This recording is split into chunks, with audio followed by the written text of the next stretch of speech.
That's beautiful. Fucking beautiful. That's beautiful. Dicks. Swinging. A lot of dicks. There's a lot of dicks in this video. Look how angled. Just getting out angled. Do my calves look good? Yep. Alright, I'm ready to begin. Boom! Like this video, subscribe to this channel, and click on the link in the description box below to sign up for the Tiger Fitness newsletter. Within a week of publishing this video, we will give out a $50 gift card to tigerfitness.com to one lucky person who does all of these steps. Boom! What's up, everyone? Marc Lobliner, MTS Nutrition CEO, alongside our exclusive distributor in Australia, MassiveJoes.com, of course. That's Joe. That's Joel. Yeah. Don't get them confused. Yeah. So, now this topic I think is perfect for these two gentlemen because you guys travel all over. You're in the UK, USA, Australia, which obviously for most of my base is going to be watching USA. You know, so we see what we see. But the question is, there's a lot of questions, a lot of inquiries about the state of bodybuilding in general and bodybuilding worldwide. I have said on this channel, I think that bodybuilding has got diluted, that the classic physique, the physique, bodybuilding, for females, there's figure, bikini, women's physique. I sponsored a natural bodybuilding show last week. They had 29 classes and 50 competitors. Yeah. I think that bodybuilding has got diluted. I think there's not as much excitement. I think the Olympia this year is the most unexciting ever. I don't think anybody's really talking about it. You usually see people doing these, who's gonna win the Olympia. I've seen very few of those. And I don't see much chatter because Phil's at the top. Yeah. There's a bunch of number twos, but you know, they're not a Kai. It's not like Dorian and when Flex was around and all those guys, you know, nipping it. It's like, even when Ronnie was there, you had Lavroni and Flex, who you always knew could and then Jay beat Ronnie, and Gunther beat Ronnie. Like, we had that. And I think now, and with all the controversy, the unfortunate early deaths of somebody, I couldn't think of a more better word. Early passings. Early passings of some prominent bodybuilders. I think that domestically, at least from what I see, with the Olympia attendance being down last year for the Expo, I think we're in a weird spot where we either have a chance to figure this out, fix it, and grow, or we need to, you know, at least in the USA, or it's not going to die. Bodybuilding will always be around. It will always have its niche. But as far as the pumping iron type growth, I'm not seeing it. No. Now, being around the world, what are you guys seeing in Australia and everywhere else you go? Definitely a demise in the classic definition of bodybuilding, like you've seen here in the US market. A definite demise everywhere we kind of go, like in Australia, the UK. You know, it's the same sort of thing. There's definitely still growth in, you know, the arterial forms of bodybuilding. So, you know, men's physique, women's bikini, women's physique not so much, but probably those two, you know, the more aesthetic type, achievable, let's go with, you know, attainable type looks. But so far as like the, you know, the hardcore bodybuilding goes, definite worldwide, it's definitely, it's on the decline, for sure. I think it comes down to people's health as well. People have seen what bodybuilders have to do now to make it to the top and to be the elite athlete like Phil Heath and the guys at the top, that it's just not attainable for the average person, and they don't want to put their personal health at risk to actually get there. So that it's actually got to the point where, you know, your classic physique and your physique models, that you can do that relatively healthy as well. Whereas to be like the elite bodybuilder, you're just not going to get there without copious amounts of, you know, drugs. Well, I mean, let's take drugs out of the equation. Like for me, I decided to lose weight, even if it's muscle, just because at the end of the day, your heart pumping blood, whether it's fat or muscle, excess weight is not healthy. It's not healthy. So, you know, even though you're 240 or 250 or even 220 of pure lean mass, that's a lot more work for your body to stay healthy. And you know, I was just watching Dorian Yates on a Joe Rogan podcast, and he kind of went over similar things. Like, you know, they're getting to a certain level, and they're really doing things we don't know what's going on. And at that level, I don't think that go back to Dorian. You were talking earlier about people don't want the health risks. I also think that people don't want to put in the work. Yeah, definitely. Like Dorian, the reason he won was because he was a freak. Well, if you look at the work that him and like Ronnie put in, like, you know, they outworked everybody, and that's why they were the best. And you look at people in the gym today, they're worried about overtraining. You know, back then, like Ronnie and Dorian would say, well, what the hell's overtraining? Well, Dorian's still walking because Dorian got out of it. Yeah. Like Dorian retired, he was forced to retire from a torn tricep, right? Yeah. Ruptured tricep. Yeah.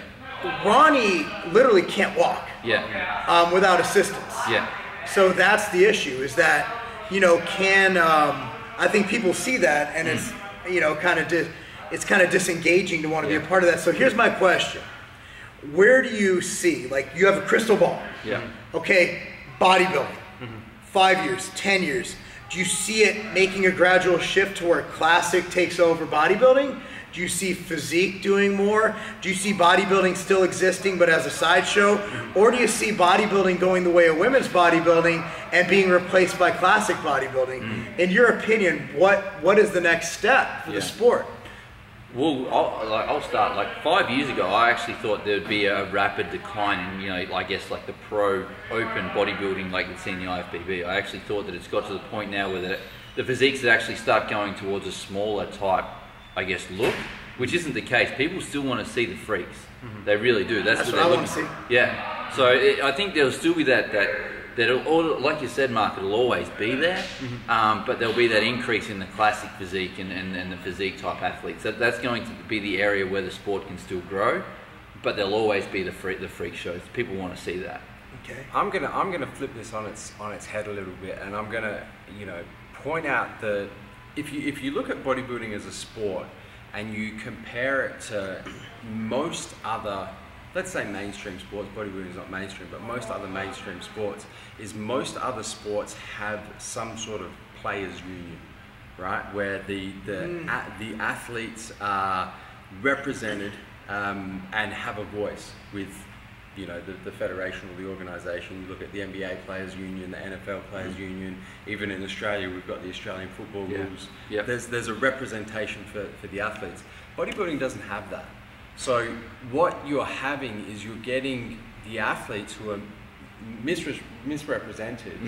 Well, they're not represented at all. They're underrepresented. Underrepresented. You know, being, you know, effectively forced to put their bodies through more and more drug use, torturous type training, dangerous diets. You know, a whole lot of things that, you know, now we're starting to see down the track. You know, you look at Ronnie Coleman is a fantastic example. Yeah. And there's many more like Ronnie who probably aren't as prominent, aren't as well known. You look then at, you know, the number of deaths that have been caused by associated things with you know, professional bodybuilding. Right. And you kind of go, well, it's like something has to change here. Yeah. So I'm not saying crystal ball this is going to happen, but I'd like to see it kind of change from the top. And I think having, you know, some sort of, you know, athletes union or something where the athletes have a voice and they can go to the federation, the top federation being the IFBB, and say, look, we don't like the way the sport is going. It's too dangerous. You look at Formula One racing, and you go back 50 years ago, where there were no restrictions. You know, you could have the fastest cars. There were no safety implications. There were, you know, the drivers were not represented. The drivers were, you know, the freaks, I guess, but they weren't kept safe. Yeah. And then people started dying. Yeah. In Formula One racing, you know, and they made the change with all the they made they decided to bring the horsepower of the cars down. They decided to implement safety barriers. They decided to make sure tracks didn't have 90-degree turns in them. You know, things like that, where now the drivers are actually protected. It's still entertaining, but the drivers are protected. You know, the athletes at the top level of bodybuilding don't have protection at the moment, and you know, we're seeing the repercussions of that. So how do you protect them? Drug testing? Well, I guess that's one way to do it, but then, you know, it's a balance of, and I think Formula One is actually a great example, because Formula One well, it's not an exact parallel, but it's a good example of how you can continue to have the top level of the sport and the freak show, so to speak, but make it safer for the people who are participating in it. So Formula One is still, if you're into motorsport, it's a fantastic version of motorsport to watch, but the drivers are now protected. When was the last time someone died in a Formula One accident? Yeah, true. I couldn't even tell you. No, but like, I guess what are you saying? Like, there needed some mandatory doctors, like, appointment. I imagine all the top pros would be going to see doctors, but no, they're not. A lot of them are YOLO. Yeah. Like, I know these guys. A lot of them are completely, I'm going to do whatever it takes to get to this level and to be as big and freaky and lean as possible. It's almost a mental addiction over. Absolutely. It's honestly it's pride over money. It's definitely that, because anybody knows that by the time they pay for their drugs, they're this, they're that, dude, they're broke. Yeah, exactly. Very few bodybuilders, other than the top 3 to 5, actually make anything. Yeah. So there's always going to be a guy willing to take that bigger risk. But then you look at it, meanwhile, the IFBB makes millions every year. But then the athletes aren't getting anything because the athletes don't have representation, they don't have a voice. Yeah. So this, it works on multiple levels. You're talking about safety, you're talking about financial reimbursement, you're talking about a whole realm of issues that are supported. But I think back to the question about how does it change drug testing or implementing medical professionals, whatever it is, I think it needs to change. It needs to start with the judging, where the judging says, you know what, we don't want that freak look, and if you come with that freak look, you're going to be penalized for it. But now that they have classic, that almost says, okay, get as big and ugly as possible over here, and you guys, that's what you're pretty much stating, is that there's weight limits for height, and they pretty much control that. So essentially, what I'm getting from you is what they've done with classic physique, but just get rid of the big guys. That's what I'm seeing. I mean, that's what I got. That's how I can say, okay, here's Joe said, here's the way to implement it. You get rid of this, and you go by those rules.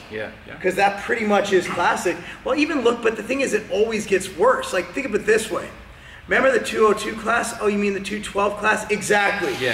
They couldn't even keep a fucking weight class. And these guys are like 4'2". Like, the thing is, it's a weight class. It's arbitrary because some of these guys are like 4'11" to 5'2". So it's not like you have a guy, and they're competing at under 212. Like, put it in perspective. At 5'7", 225 pounds, and at my body fat, compared to the Gen Pop, I'm a fucking monster. Okay? On the 212 stage, if I were to get down to 212, I'd have to be 5 inches shorter to even stand a chance against Flex and Seth when he was there and all those guys and English. So they couldn't even keep a fucking weight class right. Like, they raised the weight class. So I think, here's the thing, is we've seen transitions in bodybuilding. I've gotten flack. I know you compete in the IFBB, but I don't think that the people currently in charge have the best interest of the athletes in mind. No, I agree, 100%. I mean, they don't. And it's a problem, and it's run like the mafia. And I've seen things, and I've witnessed things firsthand. I've witnessed shakedowns. At the end of the day, you're dealing with an organization that is trying to capitalize on an industry that's extremely hard to capitalize in. And you have a sport that they're trying to save by keeping this element, but to think for 1 second that they give a fuck about if someone dies of an insulin overdose or of kidney failure, it's just not the guys. They're not the guys.